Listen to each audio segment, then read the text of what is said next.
नमस्कार। Studies of inner sciences trust के इस यूट्यूब चैनल में आपका हार्दिक स्वागत है।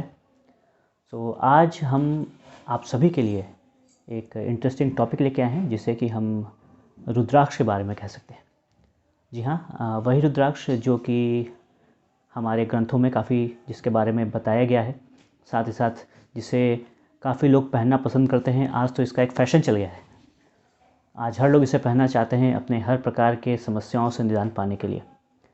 खैर, तो आज हम इसके बारे में बात करते हैं और आगे हमारी कुछ ये सीरीज़ चलेगी वीडियोस की, जिसमें हम रुद्राक्ष के बारे में ही बात करेंगे, जिसके पूरे प्रॉपर्टीज़ के बारे में बात करेंगे, एक मुखी से लेके सारे 21 मुखी तक के बारे में बात करेंगे, और भी जो रुद्राक्ष आते हैं सब इसके बारे में बात करेंगे।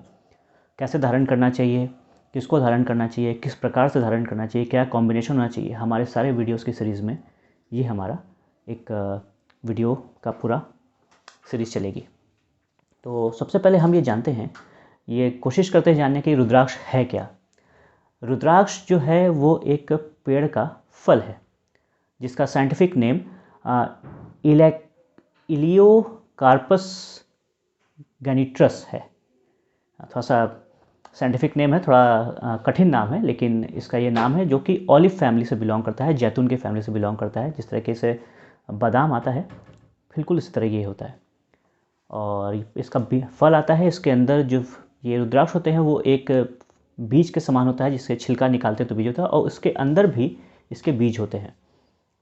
तो ये पूरा जो रुद्राक्ष है ये एक ऑलिव के फैमिली का है और इसे लोग पहनते हैं। दूसरा, इसके बारे में उत्पत्ति कैसे हुई, इसके बारे में ये कहा जाता है कि भगवान शिव ने जब त्रिपुरासुर का वध किया था, तो उस वध के समय में जो उनके आँखों के तेज से, जो आँखों से उनके तेज निकल रहे थे, उससे उस तेज के कारण जो उनके आंसू बहे, उस आंसू से रुद्राक्ष के पेड़ों की उत्पत्ति हुई। इसलिए इसका नाम रुद्राक्ष पड़ा। रुद्र और आक्ष का मतलब है, रुद्र का मतलब है भगवान शिव और अक्ष मतलब है आंसू। तो भगवान शिव के ये आंसू है और वहाँ से उसकी उत्पत्ति हुई, जिसे कि हम सभी धरती पे, यहाँ पे धरतीवासी पहनते हैं। तीसरा, असली रुद्राक्ष की पहचान क्या होती है। तो सबसे पहली बात यह है कि रुद्राक्ष जो है सभी असली आते हैं।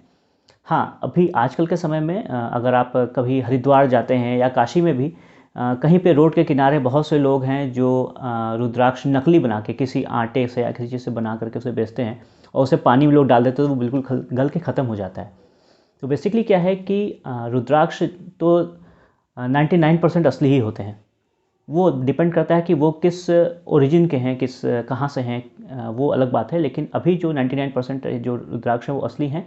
बाकी इन लोग जो आर्टिफिशियल बना के किसी चीज़ से बनाते भेजते हैं दूसरी लकड़ियों से, वो सब रुद्राक्ष नकली होते हैं, जिनको पहनने का कोई फ़ायदा नहीं होता। तीसरा ये है किन किन स्थानों से आते हैं। तो ये जानना आवश्यकता है कि रुद्राक्ष जो हैं वो अब सीधी सी बात है, भगवान शिव कहाँ पे स्थान पे निवास करते थे, कैलाश पे, यानी कि हिमालयों पे। और कैलाश के पास मीन्स हिमालय के पास ज़्यादातर जहाँ पे भगवान शिव के आंसू गिरे थे, तो वहाँ से रुद्राक्ष की उत्पत्ति हुई। तो सबसे बढ़िया ओरिजिन का जो रुद्राक्ष माना जाता है वो नेपाल का माना जाता है। सेकंड नंबर पे इंडोनेशियन और इंडियन का माना जाता है। तो इंडियन जो आते हैं वो साउथ इंडिया के भी हैं, दूसरे आपका इंडोनेशिया से हैं, और तीसरे सबसे अच्छे माने जाते हैं जो हिमालयन और नेपाली रुद्राक्ष माने जाते हैं। तो अगर आप अच्छा पहनते हैं, रुद्राक्ष पहनना चाहते हैं, तो कोशिश कीजिए कि नेपाली हिमालयन उसके पहने। और इसका एक साइंटिफिक वो भी वैल्यू भी, प्रॉपर्टी भी बताई गई है। होता क्या है कि जो नेपाली रुद्राक्ष है, वो नेपाली रुद्राक्ष की जो ह्यू मतलब कि जो उसके एनर्जी का कलर है, वो नेपाली रुद्राक्ष का वॉयलेट और गोल्डन कलर होता है, ठीक है। और जो इंडियन और इंडोनेशियन है, उसका जो ह्यू है, जो कलर है, वो येलो एंड रेड है। तो इसलिए अगर हम, जो लोग कलर के बारे में, प्रॉपर्टीज़ के बारे में जानते हैं, वो समझ सकते हैं कि इसका जो कलर के साथ, जो कलर की प्रॉपर्टीज़ है उसके साथ कौन सा बेहतर है। क्योंकि हमेशा से वॉयलेट को, गोल्ड को अच्छा माना गया है वाइब्रेशन के तौर पे, और रेड को और येलो को थोड़ा सा लोअर वाइब्रेशन का माना गया है। दोनों ही काम करते हैं, दोनों ही अच्छे हैं, लेकिन दोनों में डिफरेंस है खाली हायर वाइब्रेशन का, लोअर वाइब्रेशन का। इसलिए कहा जाता है कि नेपाली जो रुद्राक्ष हैं वो हायर वाइब्रेशन के हैं, और जो वैसे रुद्राक्ष हैं इंडोनेशियन और इंडियन, वो लोअर वाइब्रेशन के होते हैं, इनके वाइब्रेशन लो होती है, जिनको हम ऑरा मीटर से भी कुछ इसको मेज़र कर सकते हैं। काफ़ी चीज़ों से भी आजकल बहुत एपरेटस है, उससे भी हम उसे मेज़र कर सकते हैं। तीसरे, कितने मुखी के होते हैं? इसके कई मुखी के रुद्राक्ष आते हैं, 1 मुखी से लेकर के 21 मुखी तक। साथ ही साथ गणेश मुखी, गौरी शंकर मुखी, गर्भ गौरी मुखी और त्रिजुटा आते हैं, जिसमें 3 एक साथ जुटे हुए होते हैं। तो इस तरीके के आते हैं। बेसिकली ये कहा जाता है कि एक्चुअली ये जितने मुखी वाले, खासकर ये गणेश मुखी, त्रिजुटी है और गौरी गणेश है या फिर गर्भ गौरी, ये एक्चुअली ये डेफिशिएंसी है इनके रुद्राक्ष की। जो रुद्राक्ष, जैसे कि कभी कभी आप आलू लेने जाइए, कोई फल लेने जाइए, तो 2 आपस में जुड़े हुए होते हैं, तो हम उनको फेंक देते हैं ये समझ करके कि ये बेकार है, ये अजीब से इसके शेप है। तो ठीक उसी प्रकार यही होते हैं कि ये कुछ ऐसे जुड़े हुए मिल जाते हैं, तो लोग इसको रेयर कह करके बेचना शुरू कर देते हैं और इनका नाम रख दिया गया। जैसे कि गणेश का, वहाँ पे एक किसी बच्चे का, आप किसी को ध्यान से देखिए कि उसके 6 उंगली निकल आती है हाथों में, तो एक एक्स्ट्रा उंगली निकल जाती है। तो उसी प्रकार से जो गणेश मुखी होते हैं, वो उसका एक एक्स्ट्रा मुख आगे से निकल जाता है, तो उसको लोग गणेश का रूप दे करके गणेश मुखी कहने लगे। गौरी शंकर में भी जो 2 रुद्राक्ष आपस में एक इवन साइज के होते हैं और जो आपस में 2 जुटे हुए होते हैं, और वो होते हैं, उसको लोग गौरी गणेश कहने लगते हैं। और सेम प्रकार का ही एक रुद्राक्ष है जो कि 2 जुटे हुए हैं मगर एक बड़ा एक छोटा है, तो वो गर्भ गौरी हो जाता है। और इसी प्रकार से 3 रुद्राक्ष आपस में जुटे हुए हैं, जिसको हम लोग, अगर हम लोग देसी भाषा में बात करें, जुड़वा मतलब 2, तिड़वा मतलब 3, तो 3 होते हैं, 3 से वो 3 एक साथ जुड़ते हैं तो वो त्रिजुटी हो जाते हैं, जो कि सबसे रेयर है, काफ़ी उसके महंगे भी आते हैं। फिर इस तरीके से इसको लोगों ने मुखी में बांटा हुआ है। और उसके धारण करने के कैसे किया जाता है? धारण करने के बहुत से फ़ायदे होते हैं। सबसे पहले हमारे ग्रहों में, हमारे 9 ग्रह हैं, 9 ग्रहों के हिसाब से इनको बांटा गया है। 9 ग्रहों में हम इसे धारण करते हैं। और रुद्राक्ष की सबसे अच्छी खासियत है, अगर हम नगीने की, ग्रह रत्नों की बात करते हैं, तो ये ज़्यादातर देखा गया है कि नगीना आपको वो पहनना चाहिए जो ग्रह आपके अच्छे हैं, जो ग्रह आपके अच्छा फल दे रहे हैं, जिनको हमें और वाइब्रेशन जिसका बढ़ाना है अपनी लाइफ में, तो उसे हम रत्न के तौर पे पहनते हैं।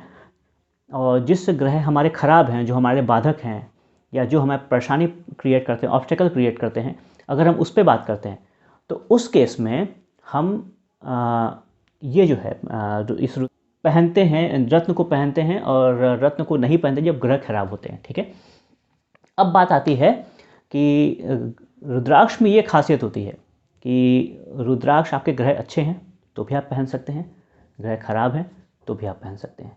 इसकी ये खासियत है। तो जब हम इस खासियत के साथ रहते हैं ना, तो इसमें आपकी सबसे अच्छी बात है कि आप रुद्राक्ष कोई भी पहन सकता है, क्योंकि जिसे ग्रह को अच्छा करना है तो वो भी रुद्राक्ष पहन सकता है, जिसे ग्रह को न्यूट्रलाइज करना है, जो ग्रह को बैड इफेक्ट दे रहे हैं उसे पहना है, तो वो भी पहन सकता है। ये हमारे शारीरिक, भावनात्मक, मानसिक रूप से भी अगर फ़ायदा करना हो तो आप इसे पहन सकते हैं। क्यों? क्योंकि अगर हमने अगर जो एलिमेंट्स के बारे में पढ़ते हैं, 5 तत्वों के बारे में, तो हमारी जो इमोशंस हैं वो वुडन तत्व से ज़्यादा गवर्न होती है।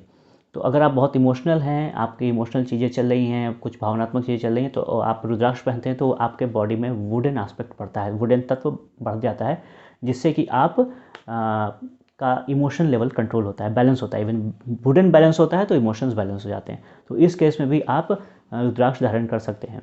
तो रुद्राक्ष पहनने के कई फ़ायदे हैं, नुकसान तो कहीं कुछ आता नहीं है। हाँ, लेकिन कुछ नियम हैं जो धर्म शास्त्रों के हिसाब से नियम बताए गए हैं, उसे धर्म को पालन करके करना चाहिए। अगर हम उसे पालन करके नियम को, इसे धारण करते हैं, तो हमें वो 100% फ़ायदा ही देगा, क्योंकि इसके बारे में हमारे शास्त्रों में दिया गया है।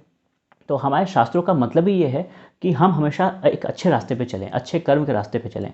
तो उसमें साफ साफ ये कहा गया है कि अगर हमें मीट मांस नहीं खाना है, तो इसका मतलब ये है कि एक्चुअली मीट मांस खाना एक लैक ऑफ फॉरगिवनेस है हमारे जीवन में, क्योंकि हम अपने खाने के लिए, अपने जीव के लिए किसी की जान लेते हैं। और हम मनुष्य हैं, हम तो वैसे भी हमारे पास कई ऑप्शंस हैं खाने के, तो हम मीट मांस ना खाएं।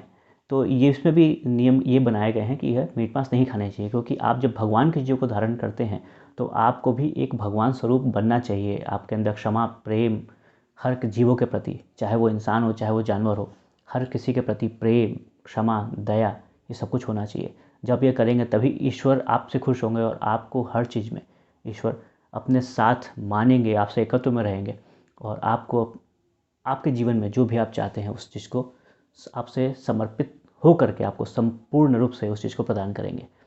तो आज का हमारा वीडियो का इस रुद्राक्ष के बारे में एक इंट्रोडक्शन है, जो कि मुझे लगता है आपको शायद पसंद आए। तो अपना जो भी सुझाव है हमें कमेंट में भेजें, और हम आगे की जो वीडियोज़ है, आगे मुखियों की, अलग अलग मुखी के रुद्राक्ष के बारे में डिटेल्स हम आपको बताना शुरू करेंगे। तो आशा करते हैं आपको वीडियो पसंद आया। प्लीज़ इसे लाइक करें, सब्सक्राइब करें अपने इस चैनल को, और आप सभी का बहुत बहुत धन्यवाद। आप सभी को नमस्ते।